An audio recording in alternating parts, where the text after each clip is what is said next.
दोस्तों 2025 और आने वाला 2026 एआई क्रिएटर्स का ज़माना है। अब एआई टूल्स सबको तो यूज़ करने हैं, लेकिन एक प्रॉब्लम है, उन्हें यही नहीं पता कि भाई जो उन्हें एआई टूल्स यूज़ करने हैं वो एक्चुअल में कौन से पीसी पार्ट्स में उन्हें मिलेगी। वो एआई मशीन तो बिल्डअप करवा लेते हैं अपने एआई टूल्स को यूज़ करने के लिए, लेकिन क्या उन्हें ये चीज़ पता है कि भाई जो मशीन वो बिल्ड करवा रहे हैं उसमें वो अपने एआई टूल्स को यूज़ कर सकेंगे कि नहीं। हे दोस्तों, मेरा नाम है राणा सिंह और आज तेरा भाई ऐसा एपिसोड लेके आया है जिसमें मैं तुम्हें बताऊंगा कि एआई पीसी बिल्ड करने से पहले तुम्हें कौन कौन सी चीज़ों पर ध्यान देना है। तुम्हें कंपोनेंट सेलेक्ट करने से पहले इन सब चीज़ों को देखना है कि क्या ये सब चीज़ें तुम्हारे कंपोनेंट्स में है। अगर है तो भाई वेल एंड गुड है, अगर नहीं है तो भाई तुम्हारे लिए वो एआई पीसी वर्थ इट नहीं है।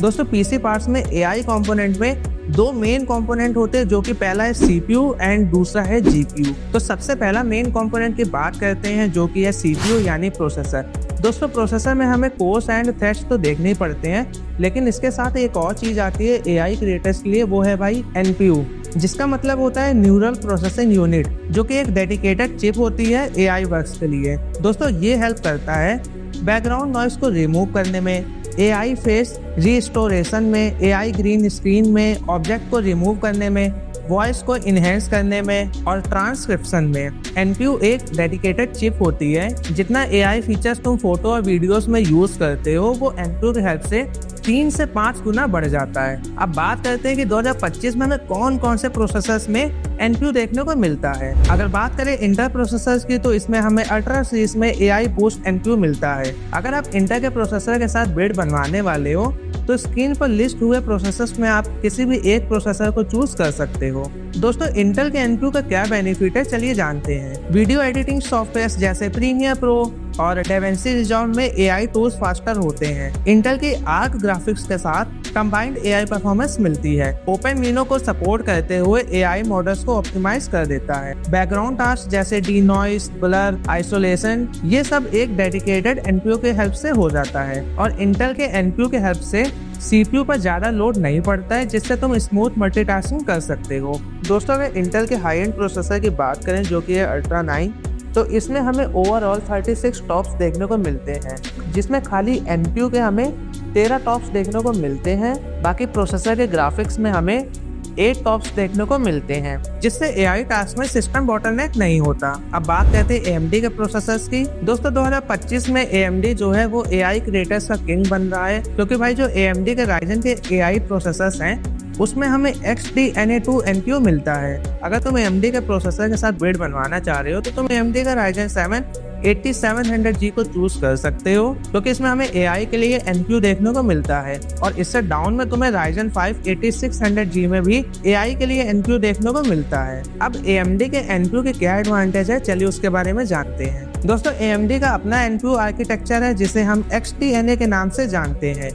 XDNA2 वर्जन जो लेटेस्ट Ryzen AI चिप्स में मिलता है, जो परफॉर्मेंस और पावर एफिशिएंसी दोनों को काफी स्ट्रॉन्ग बनाता है। AMD क्लेम करता है कि XDNA2 एनपीयू जो है वो अप टू 50 टॉप्स परफॉर्मेंस तक पहुंचा सकता है। XDNA2 में पावर गेटिंग और एफिशिएंट डिजाइन है, जिसकी वजह से एआई टास्क के लिए कम पावर लगती है। सो दोस्तों, ये था AMD और इंटेल के प्रोसेसर के बारे में पूरा डिस्क्रिप्शन, जिसकी हेल्प से तुम अगर एआई मशीन बिल्ड करवाने वाले हो तो तुम प्रोसेसर को अच्छे से चूज कर सकोगे। चलिए दोस्तों, मेन कंपोनेंट नंबर 2 की बात करते हैं, जो कि है ग्राफिक कार्ड। दोस्तों, प्रोसेसर में ना मेनली 6 से 16 कोर्स होते हैं और दोस्तों ग्राफिक कार्ड में हमें हजारों नंबर्स ऑफ CUDA कोर्स मिलते हैं, जो एक ही बार में लाखों ऑपरेशंस को परफॉर्म करता है। दोस्तों, एआई वर्कलोड में क्या होता है, मैट्रिक्स मल्टीप्लिकेशन, टेंसर ऑपरेशंस और पैरेलल कंप्यूटेशन, और जीपीयू इन सारे वर्क्स को एक ही बार में ऑपरेट करता है बिना पीसी को स्लो किए। दोस्तों, जीपीयू के एआई परफॉर्मेंस को हम लोग टॉप्स के थ्रू मेजर करते हैं। दोस्तों, टॉप्स का मतलब होता है ट्रिलियंस ऑपरेशंस पर सेकेंड। ये एआई प्रोसेसर की रॉ पावर होती है।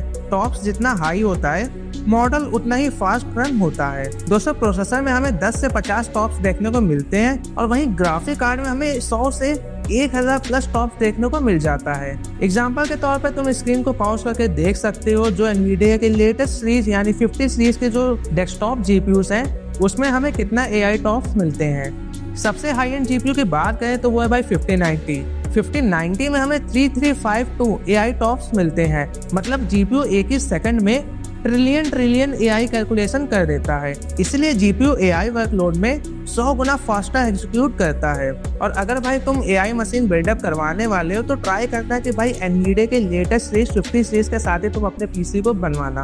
With comparison of RTX 40 series, अगर मैं 4090 की बात करूँ तो हमें यहाँ पर 1321 टॉप्स ही मिलते हैं, जो कि RTX 5070 Ti से भी कम होते हैं। दोस्तों जीपीयू की VRAM भी एआई के लिए ऑक्सीजन का काम करती है।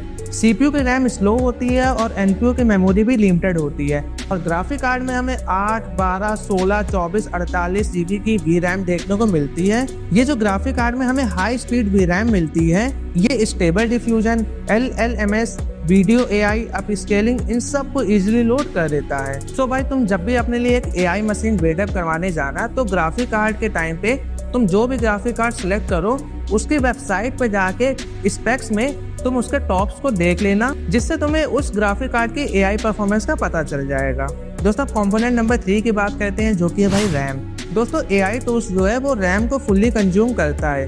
अगर तुम 2025 या 26 में बिल्ड बनवा रहे हो तो तुम ट्राई करना कि तुम्हारे पीसी में एटलीस्ट 32 जीबी रैम तो होनी ही चाहिए। बेस्ट होगा अगर तुम 64 जीबी प्लस रैम लेते हो, वो हेल्प करेगा तुम्हारे स्टेबल डिफ्यूजन एक्सेल में, रनवे में, पिका लैब्स में और टोपाज लैब्स के लिए। और अगर तुम्हें थोड़ा एस्थेटिक लुक भी चाहिए तो तुम 8 GB रैम को भी चूज कर सकते हो। रहा नहीं जाता, तड़प ही ऐसी है ना। बट कोशिश करना कि अगर तुम एआई के लिए अपनी मशीन 50 सीरीज के जीपीयूज के साथ बनवा रहे हो तो उसके साथ जो है तुम DDR5 प्लेटफॉर्म को ही चूज करना। दोस्तों कंपोनेंट नंबर 4 की बात करते हैं, जो कि है भाई SSD को चूज करते टाइम तुम कोशिश करना कि NVMe ही सिलेक्ट करो।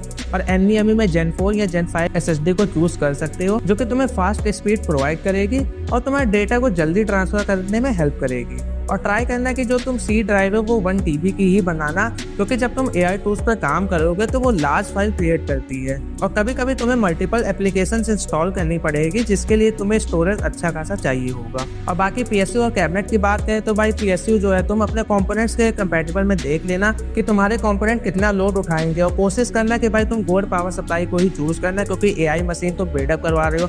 50 सीरीज का तुम ग्राफिक कार्ड चूज करोगे, ऑब्वियस सी बात है लोड आपके पीसी पर ज्यादा पड़ेगा, और इसलिए जो कोड पावर सप्लाई होती है वो तुम्हारे पीसी का कंपोनेंट को प्रोटेक्ट करती है। और कैबिनेट में तुम मिड टावर कैबिनेट को भी चूज कर सकते हो, जिसका एयर फ्लो अच्छा हो, और लिक्विड कूलर वगैरह भी लगवा लेना भाई, क्योंकि जब तुम प्रोसेसर पे काम करोगे एआई से रिलेटेड तो भाई उसकी हीट काफ़ी ज़्यादा प्रोड्यूस होती है। तो हीट को मेंटेन करने के लिए तुम एक अच्छा एयर कूलर या फिर एक अच्छा लिक्विड कूलर को भी इंस्टॉल करवा लेना, जिससे तुम्हारा जो है काम अच्छे से होता रहेगा। सो दोस्तों ये था मेरा आज का एपिसोड, जिसमें मैंने आपको बताया कि 2025 और 26 में अगर तुम अपने लिए एक एआई मशीन बिल्डअप करवाने वाले हो तो उससे कंपोनेंट को चूज करने से पहले तुम्हें किन किन चीज़ों का ध्यान रखना पड़ेगा। आशा करता हूँ दोस्तों आपको एपिसोड अच्छा लगा हो तो प्लीज़ वीडियो को लाइक कर देना और चैनल को भी जो सब्सक्राइब कर दीजिएगा। जल्दी मिलते हैं दोस्तों अगले एपिसोड में। लास्ट तक वीडियो को देखने के लिए थैंक यू।